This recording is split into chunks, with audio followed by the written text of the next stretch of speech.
Good morning, children. Today we will discussion about the heart and blood circulation. Heart అంటే ఏమిటి? Definition: పిడికిలి పరిమాణంలో ఉండే ఒక కండరయుతం అయినటువంటి అవయవము. మానవుని యొక్క శరీరంలో ఉన్నటువంటి అన్ని భాగాలకు రక్తాన్ని సరఫరా చేసేటటువంటి ఒక ముఖ్యమైనటువంటి ఒక పంపు లేదా ఒక మోటార్ అని మనం చెప్పొచ్చు. అయితే ఈ యొక్క గుండె యొక్క నిర్మాణం ఎలా ఉంటుంది, దానిలో ఉండేటువంటి ఛాంబర్స్ అన్ని, మరి బాడీ నుంచి ఇన్‌ప్యూరిఫైడ్ బ్లడ్‌ను తీసుకెళ్ళేటటువంటి నాళాలు ఏవి, మరియు ప్యూరిఫైడ్ బ్లడ్‌ను తీసుకొచ్చేటటువంటివి నాళాలు ఏవి, ఇన్‌ప్యూరిఫైడ్ బ్లడ్‌ని తీసుకుపోయే నాళాలు ఏవి, ప్యూరిఫైడ్ బ్లడ్‌ని తీసుకొచ్చేటటువంటి నాళాలు ఏవి, మరి మంచి రక్తాన్ని తీసుకుపోయేటటువంటి నాళాలు ఏవి, చెడు రక్తాన్ని తీసుకొచ్చేటటువంటి నాళాలు ఏవి, వాటి గురించి మనము డిస్కషన్ చేద్దాం.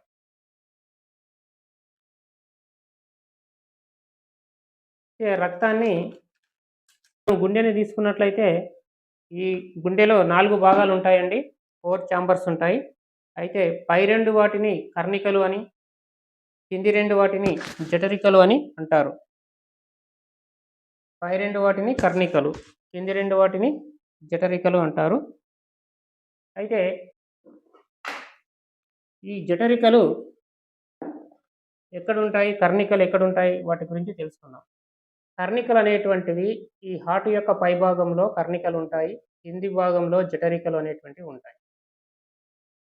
అయితే ఈ యొక్క బాడీ పార్ట్స్ నుంచి చెడు రక్తాన్ని అంటే ఇన్‌ప్యూరిఫైడ్ బ్లడ్‌ని తీసుకొని రైట్ సైడ్ కర్ణికకు రావడం జరుగుతుంది. ఈ రైట్ సైడ్ కర్ణికకు తీసుకొస్తుంది. ఇక్కడ నుంచి ట్రైకాప్సిడ్ వాల్వ్ నుంచి జఠరికకు రావడం జరుగుతుంది. అంటే ట్రైకాప్సిడ్ కవాటాల నుంచి జఠరికకు రావడం జరుగుతుంది. జఠరిక నుంచి మళ్ళీ ఈ యొక్క ఇన్‌ప్యూరిఫైడ్ బ్లడ్ లంగ్స్‌కి వెళ్ళడం అనేటువంటిది జరుగుతుంది. ఈ లంగ్స్ ద్వారా ప్యూరిఫైడ్ అవుతుంది. ఇక్కడ వాయువుల మార్పిడి అనేటువంటిది జరుగుతుంది. ఇక్కడ వాయువుల మార్పిడి జరుగుతుంది లంగ్స్‌లో.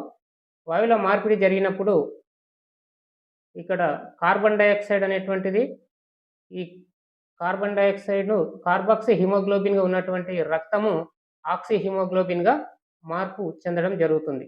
ఆక్సీ హిమోగ్లోబిన్‌గా మార్పు చెందినటువంటి రక్తము తిరిగి ఈ యొక్క లెఫ్ట్ కర్ణికకు రావడం జరుగుతుంది. ఈ లెఫ్ట్ కర్ణిక నుంచి లెఫ్ట్ జఠరికకు రావడం జరుగుతుంది. లెఫ్ట్ జఠరిక నుండి ప్యూరిఫైడ్ బ్లడ్ శరీర భాగాలకు ఈ ఆర్టరా ధమని ద్వారా శరీర భాగాలకు రావడం జరుగుతుంది. అయితే ముఖ్యంగా మనం హార్ట్‌ని తీసుకున్నట్లయితే 4 భాగాలు అన్నాం కదా. ఈ యొక్క పై 2 భాగాలను కర్ణికలను ఆర్టికల్స్ అని, కింది 2 భాగాలను వెంట్రికల్స్ అని అంటారు. అయితే ఒక కర్ణికను యాట్రికిల్ అని, ఒక జఠరికను వెంట్రికిల్ అని అంటారు. అయితే ముఖ్యంగా ఈ హార్ట్ యొక్క పరిమాణము యావరేజ్‌గా ఉన్నటువంటి యొక్క మానవుల్లో తీసుకున్నట్లయితే 300 గ్రాములు ఉంటుందండి. 300 గ్రామ్స్ ఉంటుంది. ఇది నిత్యం 24 అవర్స్ వర్క్ చేస్తుంది. ఏ ఒక్క కొన్ని సెకండ్ల వ్యవధి ఇది పని చేయలేదనుకో, హార్ట్ వర్క్ చేయకపోతే మానవుడు చనిపోవడం జరుగుతుంది. మానవుడు శ్వాస ఆగిపోయి శ్వాస కోల్పోవడం అనేటువంటిది జరుగుతుంది. ఇక్కడ ముఖ్యంగా మరి ఈ యొక్క బాడీ పార్ట్స్‌కి వచ్చినటువంటి మంచి రక్తం శరీర భాగాలలో ప్రతి కణంలో కణ శ్వాసక్రియ జరిగి అక్కడ యూజ్ అయ్యి అక్కడ నుంచి మళ్ళీ ఈ బాడీ పార్ట్స్ నుంచి కార్బాక్సీ శరీర భాగాల నుండి కణ శ్వాసక్రియ జరిగి ఇక్కడ కార్బన్ డయాక్సైడ్ హిమోగ్లోబిన్‌తో కార్బాక్సీ హిమోగ్లోబిన్‌గా హార్ట్‌కి రావడం జరుగుతుంది. ఈ కార్బాక్సీ హిమోగ్లోబిన్‌గా హార్ట్‌కు వచ్చినటువంటి ఈ యొక్క అధో బృహత్సిర ద్వారా ఈ హార్ట్‌కు రావడం అనేటువంటిది జరుగుతుంది బ్లడ్. దీన్ని ఇంగ్లీష్‌లో తీసుకున్నట్లయితే ఇన్ఫీరియర్ వేనా కావా అంటారు. దీన్ని ఇన్ఫీరియర్ వేనా కావా అంటారు. ఈ ఇన్ఫీరియర్ వేనా కావా ద్వారా రక్తం హార్ట్‌కు వస్తుంది. హార్ట్ నుంచి తిరిగి మళ్ళీ పల్మనరీ ఆర్టరీ ద్వారా లంగ్స్‌కు వెళ్ళడం జరుగుతుంది. మరి ఇక్కడ ముఖ్యంగా ధమనుల్లో మంచి రక్తం ప్రవహిస్తుంది. కానీ ఇక్కడ దీన్ని గూడా మనము ధమని అంటున్నాం. ఏం ధమని అంటున్నాం? పుపుస ధమని, పల్మనరీ ఆర్టరీ అంటున్నాం. ఈ పుపుస ధమనిలో చెడు రక్తం ప్రవహిస్తుంది. Main important, very very important. ఇక్కడ ముఖ్యమైనటువంటి బిట్ ఏంటంటే, పుపుస ధమనిలో ప్రవహించే రక్తం చెడు రక్తమా, మంచి రక్తమా అని అడిగే అవకాశం ఉంటుంది. అడుగుతారు క్వెషన్, చాలా సార్లు గూడా ఇక్కడ నుంచి క్వెషన్ రావడం జరిగింది. పుపుస మహాధమనిలో ప్రవహించే రక్తం ఏది అని క్వెషన్ అడగడం జరుగుతుంది. నెక్స్ట్ ఇక్కడ గూడా ఒక బిట్ రావడం జరుగుతుంది. Pulmonary veins. పల్మనరీ వెయిన్స్‌లో నిజానికి వెయిన్స్‌లో ఏమవుతాయి? చెడు రక్తం, సిరల్లో చెడు రక్తం ప్రవహిస్తుంది. కానీ ఇక్కడ మాత్రము మంచి రక్తం ప్రవహిస్తుంది. ఎక్కడ? లంగ్స్‌లో నుంచి. ఆక్సిజన్‌తో కూడినటువంటి మంచి రక్తం లంగ్స్‌లో తయారవుతుందండి. ఈ యొక్క కార్బన్ డయాక్సైడ్‌ను కార్బాక్సీ హిమోగ్లోబిన్‌తో కలిసి ఉన్నటువంటి యొక్క కార్బన్ డయాక్సైడ్ అది విడిపోయి బయటికి వెళ్ళిపోవడం జరుగుతుంది కార్బన్ డయాక్సైడ్ రూపంలో. చూడండి, ఇలా గాలి తీసుకున్నప్పుడు ఈ విధంగా లంగ్స్ అనేటువంటిది ఉబ్బడం జరుగుతుంది మానవులలో. ఇది రియల్ లంగ్స్ అండి. స్మెల్ వస్తుంది. ఈ 2 లంగ్స్ మధ్య భాగంలో మీడియాస్టినం అనేటటువంటి ప్రాంతంలో హార్ట్ ఉండడం జరుగుతుంది. ఆ హార్ట్ నుంచి బ్లడ్ అనేటువంటిది లంగ్స్‌కి వెళ్ళడం జరుగుతుంది. కానీ మీకు క్లియర్‌గా అర్థం కావడానికి నేను ఈ ఎక్స్‌పెరిమెంట్‌ని హార్ట్ ఇక్కడ తీసుకున్నాను. ఈ హార్ట్ కూడా రియల్ హార్ట్ అండి. ఈ హార్ట్‌ని తీసుకొని నేను ఈ ఎక్స్‌పెరిమెంట్‌ని చేయడం జరిగింది. ఉచ్ఛ్వాసంలో గాలిని తీసుకున్నప్పుడు, ఉచ్ఛ్వాసం అంటే గాలిని తీసుకున్నప్పుడు లంగ్స్ ఈ విధానంలో మనకు ఉబ్బుతుందండి. ఎప్పుడైతే గాలిని వదులుతామో, గాలిని వదిలినప్పుడు ఇప్పుడు చూడండి తగ్గిపోతుంది. అంటే ఇది నిశ్వాసం. నిశ్వాసంలో కార్బన్ డయాక్సైడ్ బయటికి వెళ్ళడం అనేటువంటిది జరుగుతుంది. వెళ్ళి అక్కడి నుంచి మంచి రక్తము పల్మనరీ ఆర్టరీ ద్వారా మనకు హార్ట్‌కి రావడం అనేటువంటిది జరుగుతుంది. నెక్స్ట్ తీసుకున్నట్లయితే ఆ హార్ట్‌కి వచ్చినటువంటి బ్లడ్ కర్ణికలోకి, జఠరిక నుంచి కర్ణికలోకి వచ్చేస్తుందండి. అంటే ఆర్టికల్ నుంచి వెంట్రికిల్స్‌కు బ్లడ్ రావడం జరుగుతుంది. వెంట్రికిల్స్ నుంచి తిరిగి అరోటా మహాధమని ద్వారా శరీర భాగాలకు వచ్చేసి ఇక్కడ ప్రతి భాగానికి రక్తం వెళ్ళి అక్కడ ప్యూరిఫైడ్ బ్లడ్ అనేటువంటిది ప్రతి కణంలోకి వెళ్ళి అక్కడ శ్వాసక్రియ జరుగుతుంది. ఆక్సిజన్ సమక్షంలో జరిగి ఇక్కడ కార్బన్ డయాక్సైడ్ రిలీజ్ అవుతుంది. ఎప్పుడైతే కణ శ్వాసక్రియ జరుగుతుందో కణ శ్వాసక్రియలో కార్బన్ డయాక్సైడ్ రిలీజ్ అయ్యి మళ్ళీ హార్ట్‌కి వెళ్ళడం అనేటువంటిది జరుగుతుంది. ఇది మీరు గమనించినట్లయితే ఇక్కడ సర్కిల్ ద్వివలయ రక్త ప్రసరణ వ్యవస్థ అంటారండి. 1, 2 వలయాలు ఉన్నాయి కాబట్టి దీనికి ద్వివలయ రక్త ప్రసరణ వ్యవస్థ అని అంటారు. ముఖ్యంగా హార్ట్‌కి 2 సార్లు బ్లడ్ రావడం జరుగుతుంది కాబట్టి దీన్ని ద్వివలయ రక్త ప్రసరణ వ్యవస్థ, డబుల్ సర్క్యులేషన్ సిస్టమ్ అంటారు. డబుల్ సర్క్యులేషన్ సిస్టమ్ వచ్చేసి ముఖ్యంగా మమ్మల్స్‌లో ఉంటుందండి. పాలిచ్చే జంతువులన్నిటిలో డబుల్ సర్క్యులేషన్ సిస్టమ్ ఉంటుందండి. జఠరిక నుంచి వివిధ శరీర భాగాలకు బ్లడ్ పోవాలి కాబట్టి చాలా ప్రెషర్ తోటి వెళ్ళడం జరుగుతుంది. ఆ ప్రెషర్‌ని తట్టుకోవాలంటే ఈ యొక్క జఠరిక గోడ యొక్క మందము కాస్త ఎక్కువగా ఉండవలసి ఉంటుంది. కాబట్టి ఈ విధానంలో బ్లడ్ సర్క్యులేషన్ అనేటువంటిది మనకు జరుగుతుంది. అయితే ముఖ్యంగా ఇక్కడ కవాటాల గురించి చెప్పుకోవాలండి. ఈ యొక్క ఇన్‌ప్యూరిఫైడ్ బ్లడ్ కర్ణిక నుంచి జఠరికలోకి వెళ్ళే మధ్యలో ట్రైకాప్సిడ్ వాల్వ్స్ ఉంటాయి. అంటే త్రిపత్ర కవాటం అంటారు తెలుగులో. ఈ త్రిపత్ర కవాటం అనేటువంటిది ఈ యొక్క కర్ణిక, జఠరిక మధ్యలో ఉంటుంది. ఇక్కడ ఎడమ కర్ణిక, ఎడమ జఠరిక మధ్యలో ఒక మిట్రల్ కవాటం ఉంటుందండి. మిట్రల్ కవాటం అంటే ఇది ట్రైకాప్సిడ్ అన్నాం కదా, ఇక్కడ బైవాల్వ్ అన్నమాట. 2 వాల్వ్స్ కలిగి ఉంటుంది. ఇక్కడ 3 వాల్వ్స్ కలిగి ఉంటుంది. కాబట్టి ఇది అక్కడ ట్రైకాప్సిడ్ అన్నాం. ఇక్కడ అంటే మిట్రల్ కవాటం అనేటువంటిది ఉంటుంది. దానిది గాలి తీసుకోవడం, గాలి వదలడం అనేటువంటిది జరుగుతుంది. కాబట్టి ఇక్కడ లంగ్స్ తగ్గడం, పెరగడం అనేటువంటిది మీరు గమనించాలి. చూడండి ఎలా పెరుగుతుంది, ఎలా తగ్గుతుంది.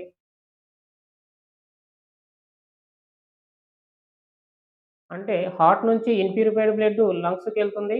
ఆ లంగ్స్‌లో వాయువుల వినిమయం జరిగి, వాయువుల మార్పిడి జరిగి ఏమవుతుంది, కార్బాక్సీ హిమోగ్లోబిన్ అనేటువంటిది ఆక్సిజన్తో కలిసి ఆక్సి హిమోగ్లోబిన్గా మార్పు చెందడంతో ఈ బ్లడ్ అనేటువంటిది రెడ్ కలర్లో కనిపిస్తుంది. ఇక్కడ చూడండి మీరు, ముఖ్యంగా ఈ యొక్క బ్లడ్ అనేటువంటిది బ్లూ కలర్లో ఉంది. ఇక్కడ చెడు రక్తము బ్లూ కలర్లో ఉంది. ఇన్‌ప్యూరిఫైడ్ బ్లడ్ ఎలా ఉంది? బ్లూ కలర్లో ఉంది. ప్యూరిఫైడ్ బ్లడ్ వచ్చేసి మనకు రెడ్ కలర్లో ఉంది. ఇన్‌ప్యూరిఫైడ్ బ్లడ్ బ్లూ కలర్లో ఉంటుంది. లంగ్స్‌లోకి వెళ్ళిన తర్వాత అక్కడ ఆక్సిజన్ సమక్షంలో ఆక్సి హిమోగ్లోబిన్‌గా మారి అది తిరిగి మంచి రక్తంగా మారుతుంది. ఆ మంచి రక్తం అనేటువంటిది ఎరుపు వర్ణంలో ఉంటుంది. ఎందుకంటే దీంట్లో కార్బన్ డయాక్సైడ్ ఉండదు కాబట్టి ఎరుపు వర్ణంలో మనకు కనిపిస్తుంది. ఓకే. నెక్స్ట్ మనం తీసుకున్నట్లయితే దీనిలో అతి చిన్న ధమని వచ్చేసి కుప్స ధమని, అతిపెద్ద ధమని వచ్చేసి బృహత్ మహాధమని, అతిపెద్ద సిర వచ్చేసి బృహత్ మహాశిర. ఈ రక్త ప్రసరణను కనుగొన్నటువంటి శాస్త్రవేత్త విలియం హర్వే. ఈయన 1628వ సంవత్సరంలో రక్త ప్రసరణ వ్యవస్థను కనుక్కోవడం జరిగింది. రెనే లినిక్ అనేటటువంటి శాస్త్రవేత్త స్పిగ్మోమానోమీటర్ను 1816లో కనుక్కోవడం జరిగింది. ఎలాగో ఇక్కడ మూమెంట్ ఇస్తున్నాయో లంగ్స్, మీరు లంగ్స్ను గమనిస్తూ ఉండండి. బ్లడ్ ఈ సిస్టమ్ మీకు కంప్లీట్గా మీకు అర్థమైపోతే మీరు ఏ బిట్ వచ్చినా చేస్తారు. బ్లడ్ సర్క్యులేషన్ గురించి నో డౌట్, ఎలాంటి డౌట్ మీకు ఉండదు. ఇది ముఖ్యంగా మానవునిలో జరుగుతుంది. మమ్మల్స్ అంటే పాలిచ్చే జంతువులో అన్నిట్లో జరుగుతుంది. ఇది డబుల్ సర్క్యులేషన్ సిస్టమ్ అంటారు, పాలిచ్చే జంతువులో జరుగుతుంది కాబట్టి.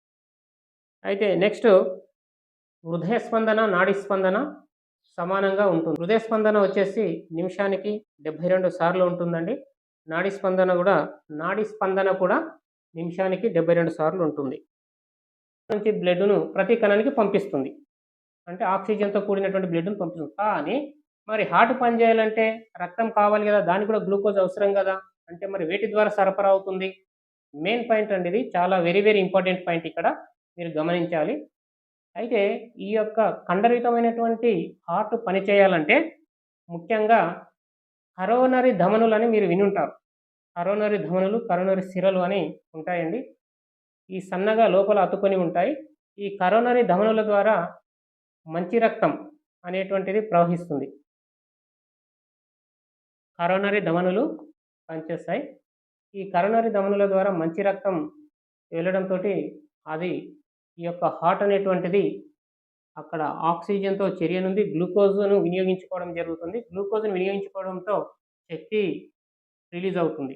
ఎనర్జీ రిలీజ్ కావడంతో ఆ హార్ట్ అనేటువంటిది పనిచేస్తుందండి. ఆ హార్ట్ కూడా ప్రతి ఒక్క అవయవం పనిచేయాలంటే గ్లూకోజ్ అవసరం. కాబట్టి ఈ హార్ట్ కూడా గ్లూకోజ్ అవసరం. కాబట్టి ఇక్కడ కరోనరీ ధమని ద్వారా ఆక్సిజన్ అందడం అనేటువంటిది, గ్లూకోజ్ అండ్ ఆక్సిజన్ అందడం జరుగుతుంది కరోనరీ ధమని ద్వారా. మానవునికి స్ట్రోక్ వచ్చినప్పుడు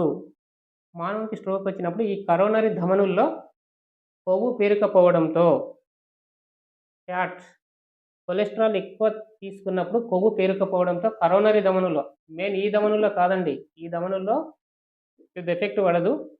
మెయిన్ హార్ట్కి వెళ్ళేటటువంటి కరోనరీ ధమనుల్లో కొవ్వు పేరుకపోవడంతో స్ట్రోక్ అనేటువంటిది రావడం జరుగుతుంది. ఎందుకు స్ట్రోక్ వస్తుందంటే దీనికి ఆక్సిజన్, గ్లూకోజ్ అవసరం కదా హార్ట్కి.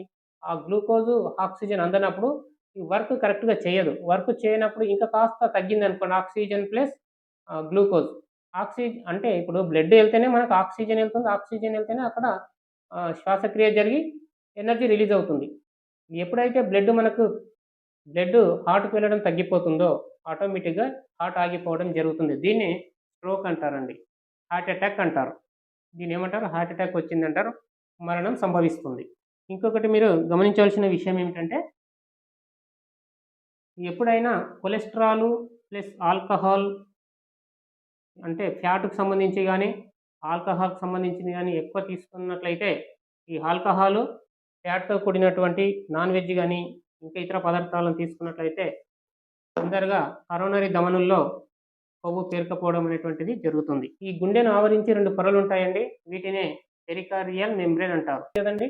ఈ సిరలో యూస్టేషన్ కవాటాలు ఉంటాయండి. ఆ సిరను వచ్చేసి మనము ఇంటీరియర్ వేనా కావా అంటారండి. ఈ సిరను వచ్చేసి ఇంటీరియర్ వేనా కావా అంటారు. దీంట్లో యూస్టేషన్ కవాటాలు ఉంటాయి. యూస్టేషన్ కవాటాలు ఇక్కడ ఉంటాయండి. నెక్స్ట్ కవాటాలు వచ్చేసి హార్ట్లో ట్రైకాప్సిడ్ కవాటం, మిట్రల్ కవాటం, అని మనం ఇంతకు ముందే చెప్పుకున్నాం. నెక్స్ట్ పీపీని కామన్‌గా స్పిగ్మోమానోమీటర్ ద్వారా చూస్తుంటారండి. పైన ఉన్నటువంటి యొక్క రీడింగ్ 120, కింద ఉన్నటువంటి రీడింగ్ 80. అయితే పైన ఉన్నటువంటి ఈ రీడింగ్‌ను సిస్టోల్ అని, కింద ఉన్నటువంటి రీడింగ్‌ను డయాస్టోల్ అని అంటారు. అయితే ఇక్కడ కర్ణికల సంకోచానికి పట్టే సమయం 0.11 నుండి 0.14 సెకండ్ పడుతుందండి. జఠరికల సంకోచంకు పట్టేటటువంటి సమయం 0.27 నుండి 0.35 సెకండ్స్ సమయం పడుతుంది. కర్ణికలు జఠరికలు ఒకేసారి సడలటానికి 0.4 సెకండ్స్ పడుతుందండి. మీరు లంగ్స్‌ని గమనించండి. చూడండి, గాలిని తీసుకున్నప్పుడు ఎలా ఉబ్బుతుంది, గాలిని వదిలినప్పుడు ఎలా తగ్గుతుంది చూడండి. Thank you for watching my videos.